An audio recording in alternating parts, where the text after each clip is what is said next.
Would you like to know how we took a Shopify store from zero to over 60K a month using just Google Ads? I'm going to break down exactly how we did it, step by step, without holding anything back. By the end of this video, you'll have a roadmap to do the exact same. Let's dive into it. Hi, my name is Henry, and I run a digital marketing agency that specializes in scaling e-commerce brands using Google Ads.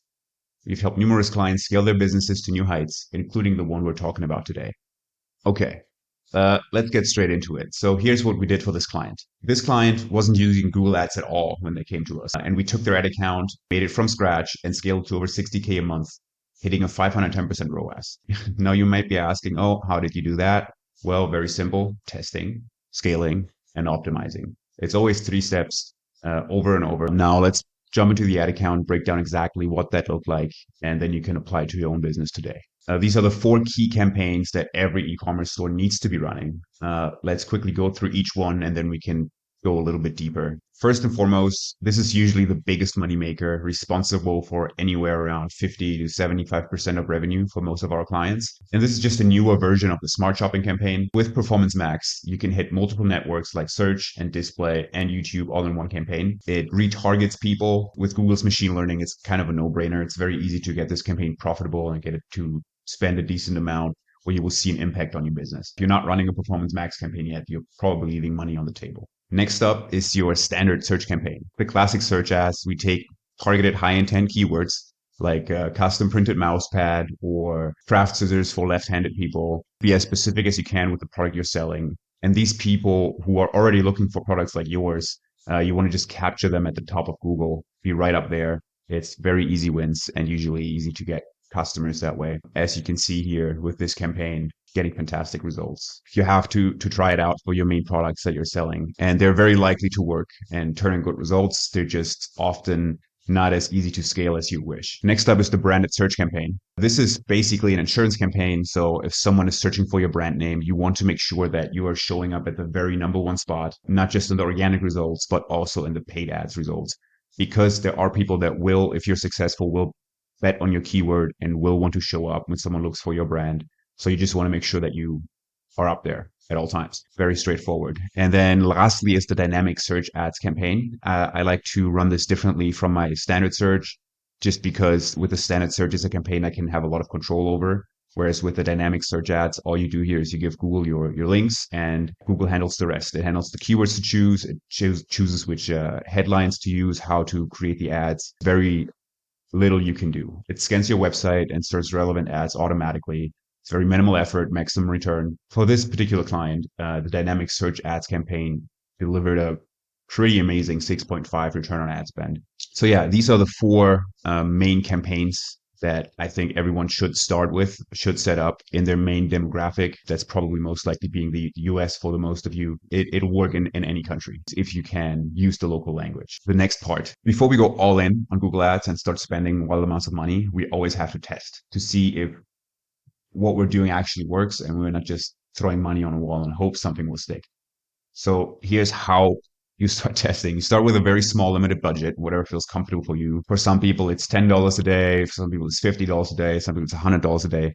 The more you can spend, I'd say the better, because the faster you're going to get data that you can use to then make decisions and actually optimize and scale your campaigns. But you can start with a very low budget and then take a little bit more time to scale your ads, but that's okay. As you can see in this ad account here, in the first month, we spent very little, slowly increased in the next month. And as we saw the results getting consistent and good, we then started scaling. So we tested the core campaigns, Performance Max, search, dynamic search ads, on a modest budget, just enough to get the data we need. It's really about figuring out initially your keywords. What are the main keywords that are working for your brand? What are the main products that are selling? And which audiences are working? Sometimes you want to test, I'm going to test Canada, and I'm going to test the US, and I'm going to test Australia. And you might find that Australia responds the best to your market. So perhaps that's what you want to focus on first. If a campaign is not performing, you don't have to panic. With testing, there's really 2 things that can happen. One is you get good results and you can really increase your budget and test even more, slowly try to scale what you have. The other outcome, which is your campaigns don't perform, right? They don't get you sales. They don't get you sales at a profitable cost per acquisition. Don't panic. You have to look at the fundamentals. Dissect your funnel from top to bottom. Where are people dropping off? How's your website looking? How are your product pages looking? What is your ad copy looking like? Minor tweaks can have major results. Very crucial, I guess, if you run an e-commerce store, then this is something you'll have to deal with anyway. So this is not just applicable to Google Ads, but generally you have to look at how your funnel is working. So if 1 out of 100 people click on your ad, how many people are actually going to add a product to their cart? How many people are actually going to go to the checkout? And then how much people are actually paying? So you see the drop offs. Maybe you go from 10% of people visiting your site adding to cart, but only 3% are going to checkout and only 1% are actually paying. Then you see these huge drop offs, especially from add to cart to checkout, that there must be a hurdle that people aren't willing to get over in order to buy from you. This is how you can tweak things. If you think your website is great and you have traffic already and you have data that shows that your website is converting, and then in that case, there's probably something wrong with your ads. You should check your click-through rates. You should check your CPMs. Are you paying a lot more than you should? Then maybe your ad headlines aren't as relevant to the person looking for something on Google as you think they are. So yeah, you have to use marketing fundamentals, business fundamentals here a bit in order to make sure that your ads are performing. And yeah, again, if something doesn't work right out of the gate, it's fine. Take a step back, look at what you've done. Where are people dropping off? Which is something you have to improve on, and then just improve that little by little. And trust me, over time, you can get these campaigns to perform well for your business. Now you've gone ahead and you've spent some money on Google Ads, you've tested a bunch, you got these few campaigns that seeming to get you some results. Time to get into the scaling phase. But we don't just throw money at Google, right? We're not just say, okay, here, take it all. No, we want to scale a bit smart and make sure that we don't mess up our campaigns. We don't suddenly drop our ROAS significantly just because up your budgets and Google will suddenly see, oh, I have more money to spend. I need to spend more money. And it will spend your money on things you don't want it to spend it on, even though you think you've already kind of optimized your campaigns that they shouldn't. But Google always finds a way to spend your money. So you got to do it smart. Again, the most obvious thing is, of course, increase your budgets. Okay, the obvious thing is we have to increase budgets on the best forming campaigns, right? Where the ROAS is really good, it's above profitable, or it's above break even, it's profitable for you. The more profitable, the better. But we don't go from $10 budget to $100. No, we rather go from 10 to 20 to 40 and slowly increase it over a couple of weeks while we make sure we actually maintain our CPA targets or maintain our ROAS targets. There is ways to then really scale once you are willing to spend more, see how much money you can make on Google is you actually remove the targets of the campaigns, the CPA or the ROAS targets, especially for Performance Max, and you just let Google spend without a target. You just tell it maximize for conversions. But that's basically the last step in the scaling process where you really try to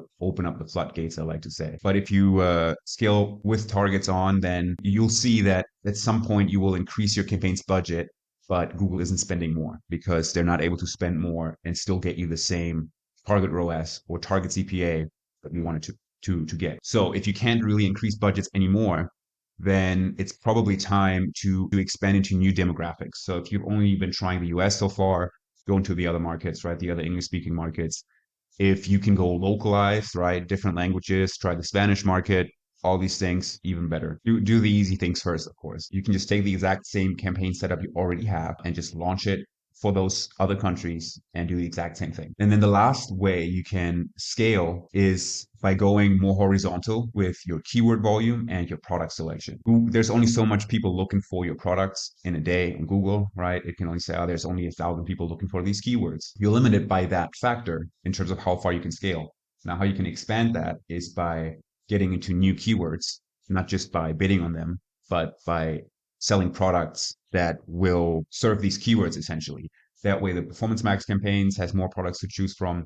And yeah, you can spend on new keywords, therefore potentially tapping into a new pool of customers that are looking for products that could be similar to what you're already selling, but it's not exactly the same. Then there's another way where you can try Google's more wider inventory. And this is where we talk about discovery ads, we talk about display ads. Those are the ways you can now scale your campaigns. And now that you scale your campaigns, lastly, optimize your campaigns.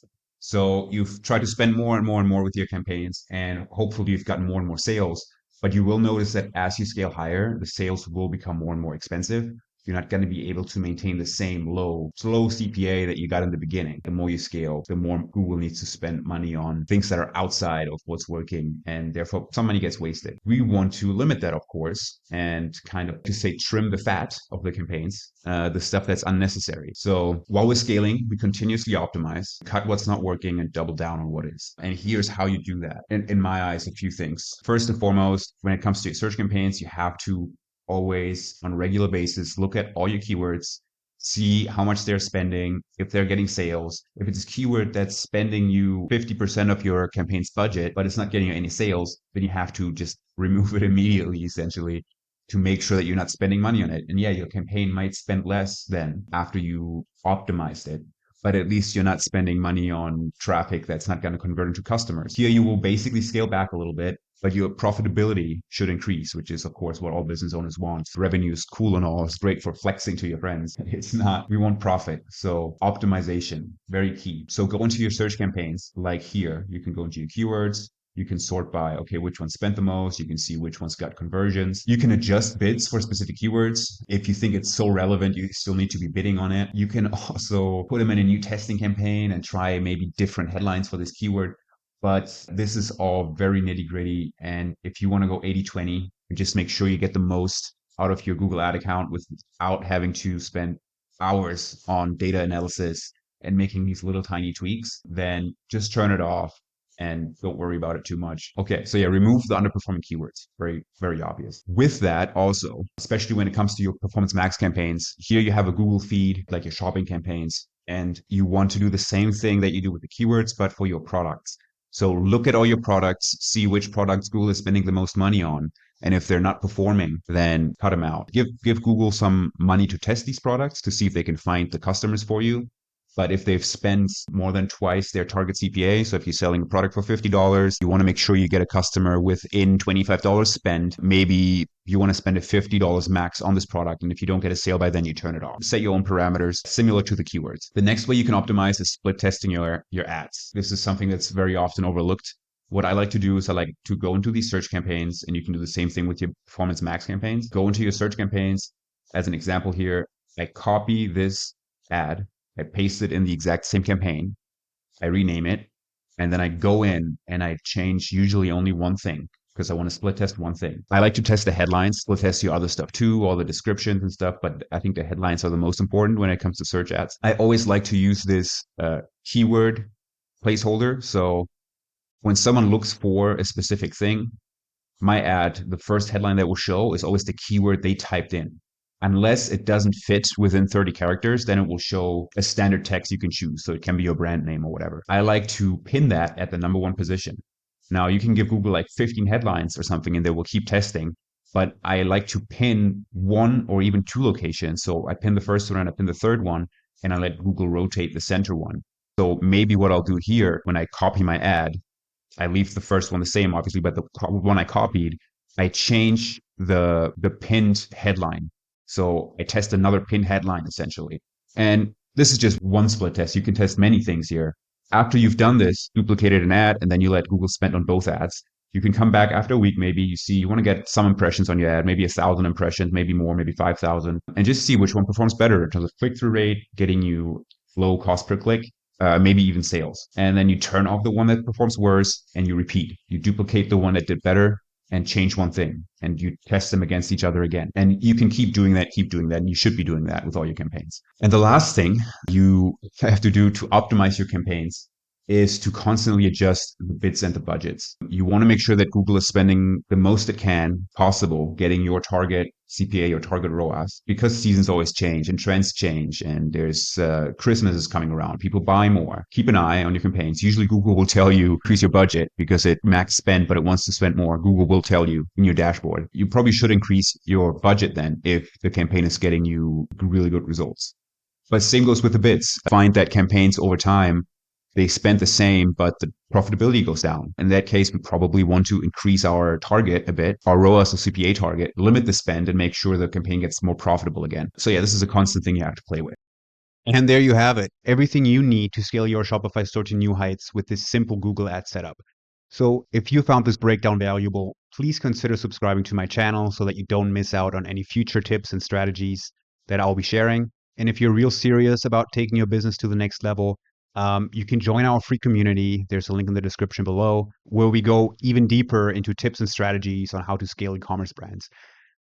Also, it is already Q4. So if you're not yet leveraging your Google ads, you're missing out on a big opportunity here. So yeah, there's still time to jump on, make this quarter your most profitable yet. Anyone who's running an e-commerce brand already has traffic, already making sales, and you're not using Google ads yet, um, please do. Please use Google ads. And if you would like to work with me directly, you're not sure how to approach this is all too complicated for you, there's a link in the description below. You can book a free strategy call, see if we can work together, help you out, scale your brand to 60K and beyond, just like we did for this client. Right, I'll let you go now. I will see you in the next one. Bye-bye.